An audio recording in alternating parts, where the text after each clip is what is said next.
Nesse vídeo eu vou te trazer os principais aprendizados que eu tive com um livro chamado A Psicologia Financeira. Ele vai ser em formato de aula, eu trouxe algumas anotações aqui. Já falei muito sobre ele nesse canal aqui, alguns tópicos, mas agora vai ser só sobre ele. Essa aqui é a série Bora Pro Front, sem mais delongas, vamos pro conteúdo. A Psicologia Financeira. Primeiro aprendizado, ninguém é louco. Cada pessoa toma decisões com base no que viveu, não no que é matematicamente certo. Então ele dá até algum exemplo, né? As pessoas que viveram no período de hiperinflação, quando o dinheiro desvalorizava 3% ao dia, 100% ao mês. Essas pessoas que cresceram nesse período, que viveram nesse período, para elas pegar e comprar um título público ali, é como se fosse queimar dinheiro. Para essas pessoas investir, elas veem talvez como algo ruim. Um outro exemplo, uma pessoa que cresceu vendo os pais se matando de trabalhar e sempre com aquela escassez financeira, sempre com dificuldade, ela vê o dinheiro como algo ruim, como algo difícil, como algo, entendeu? E um outro ponto também é que acontece na nossa cabeça, além dessa vivência que você teve, a gente costuma fazer coisas por motivos nossos, pessoais. Mesmo sabendo, como ele diz aqui, mesmo que sabendo que não é matematicamente certo, quando a gente vê uma outra pessoa comprando um carrão, vamos por exemplo do carro, a gente diz, cara, mas essa pessoa ela poderia talvez investir uma parte, fazer isso, fazer aquilo. Quando você olha a outra pessoa fazendo isso. Mas quando é a gente, nós temos motivos pessoais. Poxa, esse carro aqui era o meu sonho desde criança. Puxa, eu mereço, eu me esforço. Puxa, é que é isso e aquilo. Aquelas histórias que nós contamos para nós mesmos. Então, cada pessoa tem decisões baseadas no que ela viveu, no que ela sente, não no que é matematicamente certo. E aqui o primeiro ponto é a gente estar ciente disso, estarmos conscientes sobre essas nossas decisões e entender que nós não estamos fora disso, não é as outras pessoas, é todo mundo, eu também, você também. Quando você vai tomar uma decisão financeira, você tem que se voltar e pensar, eu estou tomando essa decisão porque é matematicamente certo, porque é congruente com o meu objetivo financeiro ou porque é alguma coisa que está relacionada à minha vivência pessoal e etc. Segundo aprendizado, sorte e risco são irmãos gêmeos. O resultado financeiro não depende só de esforço. Duas pessoas podem tomar a mesma decisão e ter destinos opostos. Então ele fala sobre essa questão que sim, ele decorre sobre o livro que você tem que poupar, investir a longo prazo, etc. Mas que a gente esquece que muitas vezes existe esse fator de sorte e risco. E para ilustrar, ele conta a história de Bill Gates. Bill Gates, ele estudou em 1968, ele teve acesso, teve a oportunidade de estudar em uma das poucas escolas que tinha um computador que ele poderia programar desde cedo. E ele fala, uma chance, uma de 1 em 1 milhão, para aquela época, certo? Certo. Bill Gates tinha um grande amigo chamado Kent Evans, que provavelmente teria sido sócio dele, eles eram muito próximos. E Kent Evans morreu no acidente de montanhismo. Um caso bem oposto de risco, também há quantos adolescentes nessa faixa de idade que morrem fazendo montanhismo, 1 em 1 milhão. Então ele dá esse exemplo bem contrastante, talvez Kent Evans poderia ser um sócio do Bill Gates, eram muito próximos naquela fase do colégio. Então um teve a chance de estar numa escola que tinha acesso ao computador naquela época, tal, e outro teve o extremo azar de cair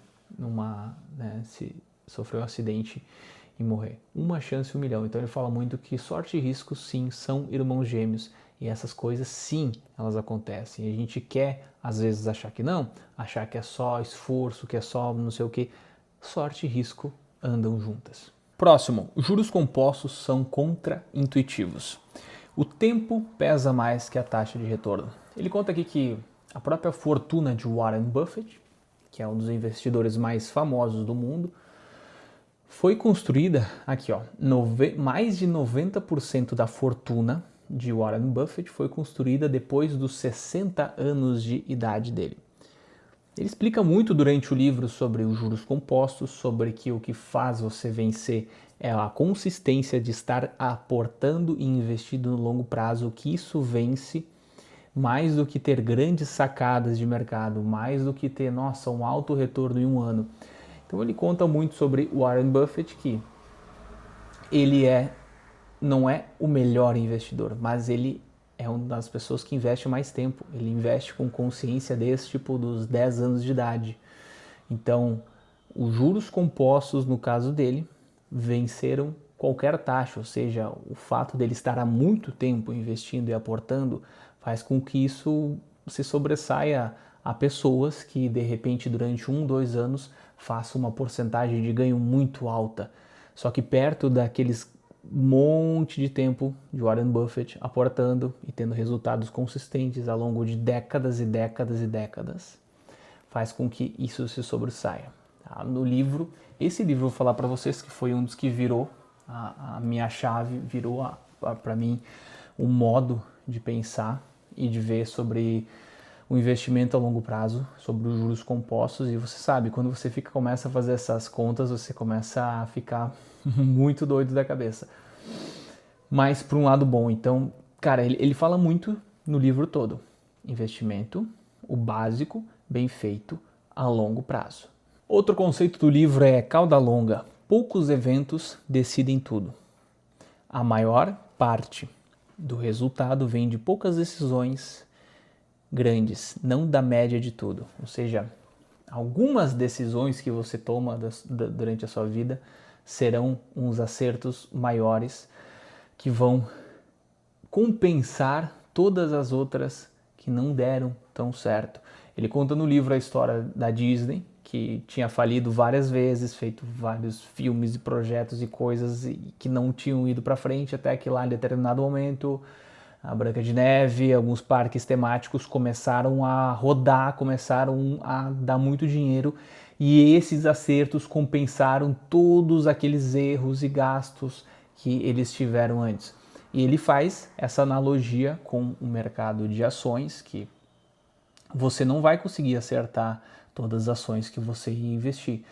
Mas, ao longo do tempo, uma parcela daquelas ações podem fazer você virar o jogo e compensam o erro em todas as outras, tá? Então o conceito aqui é realmente poucos eventos decidem tudo.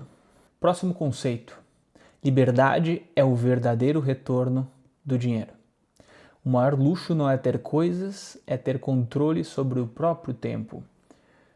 Ele conta que pesquisas apontam que o que deixa as pessoas mais felizes, mais do que bens materiais e conquistas, é elas terem o controle sobre o próprio tempo delas, é elas terem o controle sobre o que elas vão fazer e com quem que elas vão fazer.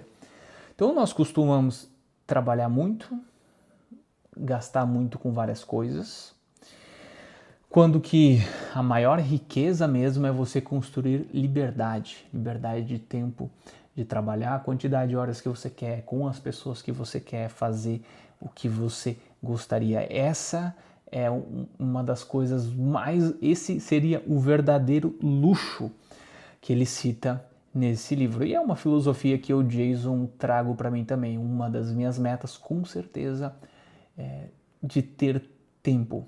Tempo. Posso estar andando com um carro simples. Eu prefiro estar andando com um carro simples e ter tempo e liberdade financeira para estar viajando e ir para outro lugar, do que estar com um carrão grande, mas eu ter que estar preso e me matar trabalhando para conseguir manter aquele carro e pagar o imposto daquele carro. Apenas um exemplo, a gente volta sempre no carro, né? Prefiro estar numa casa simples, bem cuidada, tudo ok, e ter tempo no final de semana para estar com minha família, do que ter uma mansão enorme e aí eu ter que me matar para aquilo, para conseguir manter aquilo, não sei o que, tal. Claro que você pode ter os dois, né? Você pode ter a mansão e também ter o tempo, beleza, certo? Show de bola.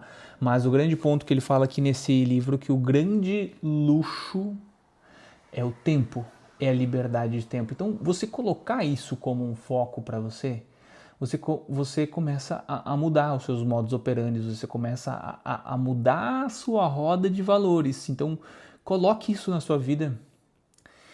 Ter como prioridade, ter como objetivo, ter tempo livre. Você vai ver que o seu modo de ver tudo vai começar a mudar. Eu te falo isso por experiência própria.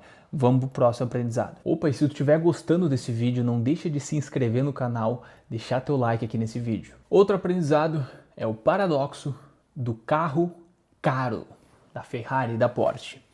Aqui, ó. Quando você vê alguém com um carro ou relógio caro, você admira o objeto e não a pessoa. Ninguém te respeita, presta atenção, ninguém te respeita por gastar mais. No livro ele dá o exemplo de quando ele trabalhava como manobrista e frequentemente vinha alguns clientes deixando ali uma Ferrari, por exemplo. Sempre que ele via aquele cara chegando com a Ferrari, o que ele notava? A Ferrari. Ele olhava para quem? Para a Ferrari, para o carro. Ele queria ter o quê? O carro.